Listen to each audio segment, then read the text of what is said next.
नमस्कार साथियों, आज फिर से हम लोग प्रतियोगी परीक्षाओं के सबसे महत्वपूर्ण अंग करंट अफेयर्स की चर्चा करेंगे। आज भी मैंने इसमें कुछ महत्वपूर्ण करंट अफेयर्स को शामिल किया है, जिसमें सबसे पहला है 37वां राष्ट्रीय खेल, भारतीय वायुसेना दिवस, अंतर्राष्ट्रीय डाक दिवस और भारत में निर्मित पहला साइकिल ट्रैक जो कि हैदराबाद में निर्माण हुआ है, जिसका नाम हेल्थवे रखा गया है। भारत के सबसे पुराने थिंक टैंक USII तथा साइबर सिक्योरिटी से जुड़ा हुआ जो मुद्दा है, जो कि करंट अफेयर्स में बहुत ज्यादा चल रहा है, उसकी चर्चा करेंगे। चलिए देखते हैं।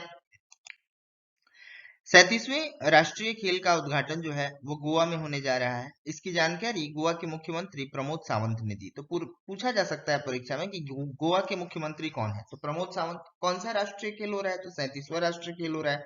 इस खेल में कुल कितने खेलों को शामिल किया गया है? तो इसमें 43 खेलों को शामिल किया गया है। ये भी पूछा जा सकता है कि पिछले बार यह राष्ट्रीय खेल जो 36 नंबर राष्ट्रीय खेल था वो कहाँ आयोजित किया गया था, उसमें कितने खेल थे? तो उसमें 33 खेल थे। इसमें कौन भाग लेता है?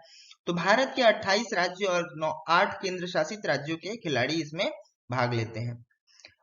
वनडे विश्व कप में इतिहास का सबसे बड़ा रन चेज करने वाला देश जो टीम है वो है पाकिस्तान का टीम है। श्रीलंका की टीम ने 50 ओवर में 344 रन का टारगेट दिया, जिसको पाकिस्तान क्रिकेट टीम ने 4 विकेट खोकर हासिल कर लिया था। भारत का वो कौन सा युगल खिलाड़ी जोड़ी है जो कि BWF रैंकिंग में पहले स्थान पे है? तो इसका जवाब होगा सात्विक साईराज और चिराग शेट्टी। फिलहाल भारत और तंजानिया के बीच रक्षा समझौता हुआ है। 5 वर्षों के लिए ये रोड मैप तैयार करेंगे। यही समझौता भारत और तंजानिया के बीच हो रखा है। केंद्रीय कैबिनेट ने नए स्वायत्त निकाय के निर्माण की मंजूरी दी है। युवाओं के खेल कूद से जुड़ा हुआ ये संस्था होगा, जिसका नाम है मेरा युवा भारत।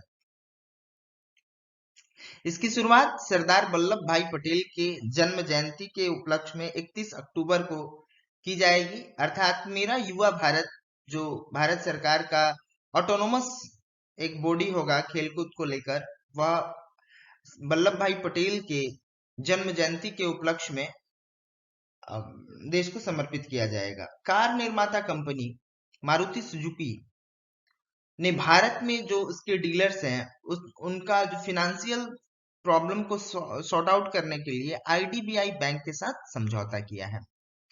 यूपी के मुख्यमंत्री योगी आदित्यनाथ ने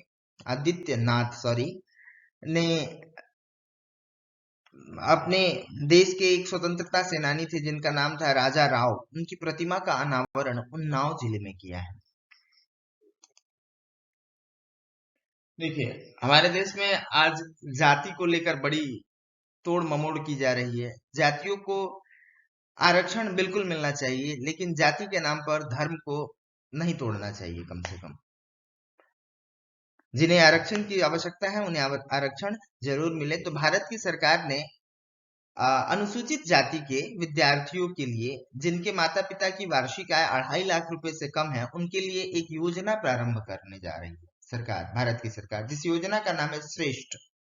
इसके तहत अनुसूचित जाति जनजाति के बच्चों को आवासीय शिक्षा की सुविधा दी जाएगी, जिसमें लगभग 3000 छात्रों को प्रतिवर्ष मौका मिलेगा। और इसके लिए जो टेस्ट लिया जाएगा वो नेशनल टेस्टिंग एजेंसी के द्वारा आयोजित होगा। भारत की संस्कृति मंत्रालय ने स्वच्छता अभियान 3.0 आरंभ किया है, जिसके तहत पूरे देश के 449 स्थानों को चिन्हित किया गया है। हुरून इंडिया रिच लिस्ट 2023 जारी हुआ है इस बार। कौन सा rich list? Hurun India rich list, जिसमें सबसे ऊपर है मुकेश अंबानी, यानी भारत के सबसे धनी व्यक्ति हैं मुकेश अंबानी।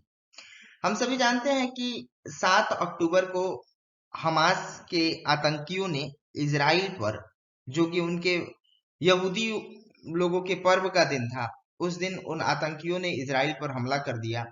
और इसके खिलाफ इजराइल ने ऑपरेशन आयरन स्क्वाड आरंभ किया है। तो पूछा जा सकता है कि इजराइल ने हमास के खिलाफ कौन सा ऑपरेशन स्टार्ट किया है, तो ऑपरेशन आयरन स्क्वाड। और इसके साथ ये भी सवाल पूछा जा सकता है कि भारत सरकार ने भारत में बसे या भारत में काम या पढ़ाई लिखाई के लिए गए हुए लोगों को वापस लाने के लिए कौन सा ऑपरेशन चालू किया, तो ऑपरेशन अजय भारत सरकार ने अपने भारतीयों को वहां से वापस लाने के लिए आरंभ किया।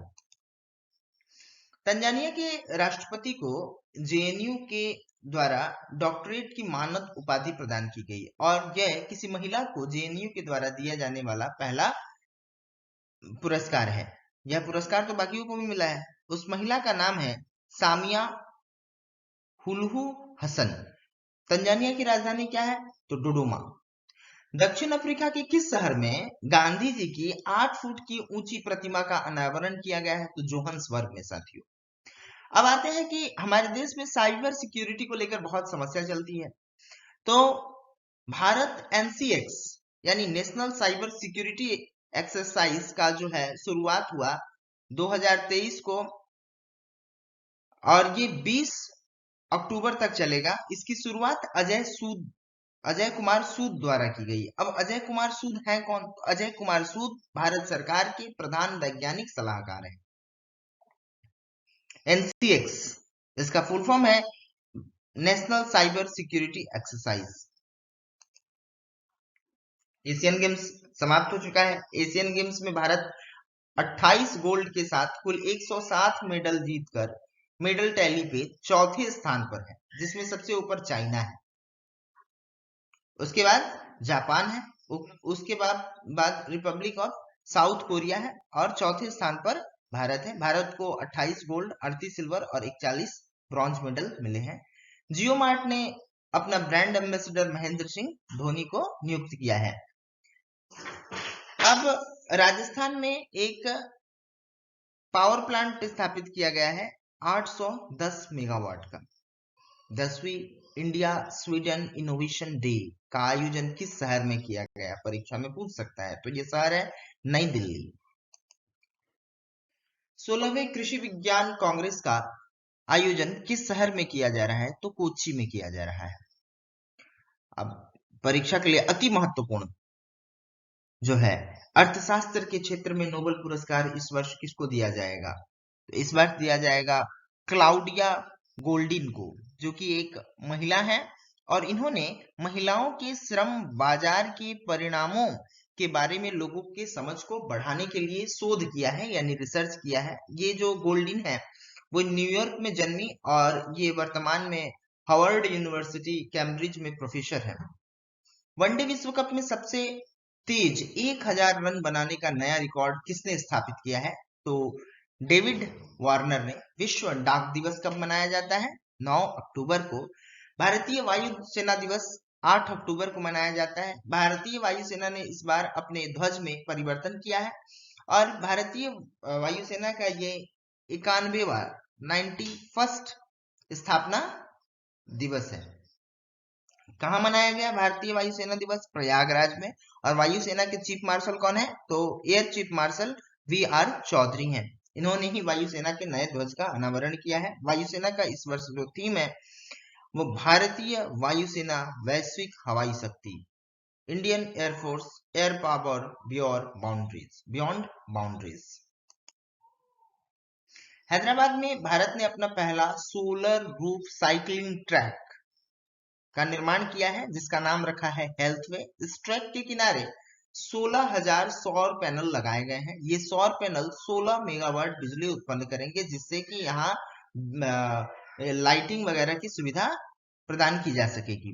हमारे देश के सबसे पुराने think tank United service institution of India USI 21 से 22 अक्टूबर को होने वाले पहले इंडियन मिलिट्री हेरिटेज फेस्टिवल की मेजबानी करने जा रहा है। Major general VK Sharma United Service Institute of India के डायरेक्टर हैं। आईएमएफ ने भारत की विकास दर का अनुमान बढ़ाकर 6.3% कर दिया है। आईएमएफ की स्थापना के बाद भारत 27 दिसंबर 1945 को आईएमएफ यानी इंटरनेशनल मॉनेटरी फंड का जो है वो मेंबर बना। आईएमएफ का जो हेडक्वार्टर है वो वाशिंगटन डीसी है। इसकी कुल मेंबर्स की संख्या 190 है। द कश्मीर फाइल के निदेशक विवेक अग्निहोत्री ने लखनऊ में अपनी नवीन पुस्तक का अनावरण किया जिसका नाम है the book of life, my dance with Buddha for success. Thank you साथियों, मैं अपनी तरफ से प्रयत्न किया